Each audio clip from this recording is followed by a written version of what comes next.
Hello, friends. Some of you have asked me to explain what SoulCollage is so that it can help you decide if you want to join me for an upcoming workshop.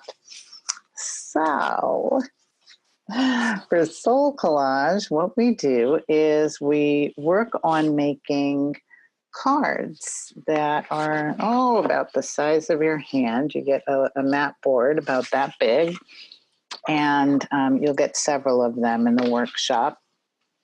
And there'll be stacks of magazines, loads and loads of magazines, and some pre-cut pictures.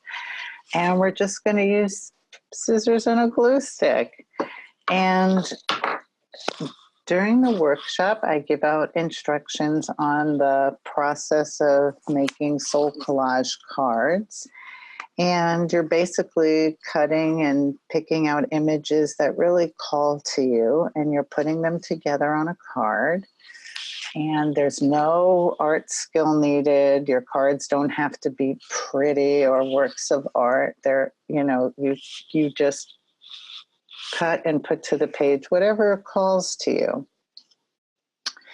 And then once we have these cards made, we start doing readings from cards. And I teach a process of where we're doing spoken readings and where you're doing written readings from cards, kind of a journaling process.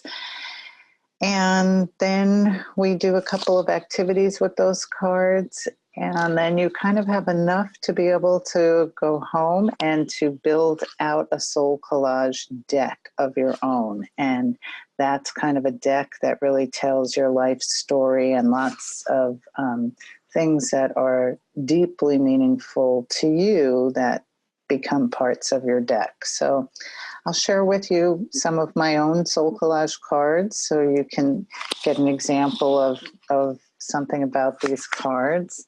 So this card, this is a card I call Sunflower Child, and she's like my inner hippie. She would be an archetype card for me, and in the workshop I explain what archetypes are, make it really easy to understand. But she is a hippie child image for me. And she's in this van and she's laying on all this fabric. And at some point in my life, this actually could have been me. I used to drive around with my mom doing craft shows, and I'd be sometimes sleeping in the back of the van, piled up on all the fabric. So she really spoke to that part of me. And she's wearing this little striped, I don't know if you can see it, there you go, a little striped shirt. And I travel and teach in France quite a bit. And so that striped shirt really kind of said France to me. And that's something that feels personal. And as I read this card, I think about, why is she here now? And I think that right now we're in some challenging times in our country in the United States. And I think kind of this is a call to ask the hippies to kind of come back, and that we need more marching in the streets, and we need more protesting. And it's time to roll up our sleeves. Notice that her sleeves are rolled up. And that she's laying here kind of asleep, almost like, hey, it's time to wake up. There's a lot to do, and there's a lot to get done for this country. And there's a balloon over her head because I think that she's about saying this is a time for us to rise up. So that's an example of a reading from a card, of what I mean by reading, where we hear messages from the card and figure out what they're saying.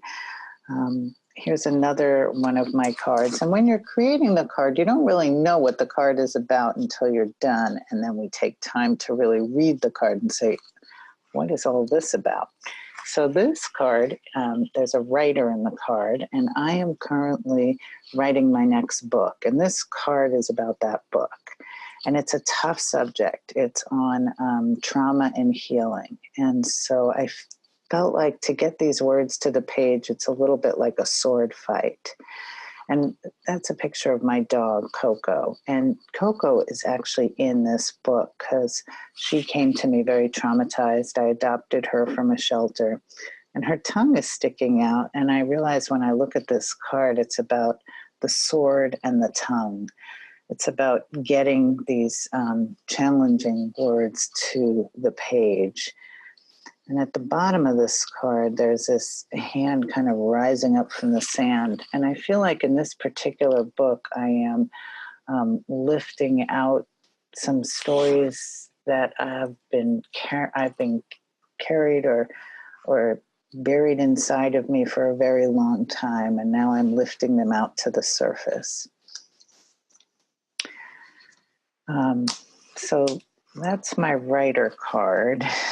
And I'll do one more card reading for you. This is my protector card. It's a big fly with this like tiger-like image in the background. Now the tiger looks small and the fly looks really big. And there was a time in my life when maybe if I was making a protector card for myself, the tiger would have been really big and the fly would have been really little.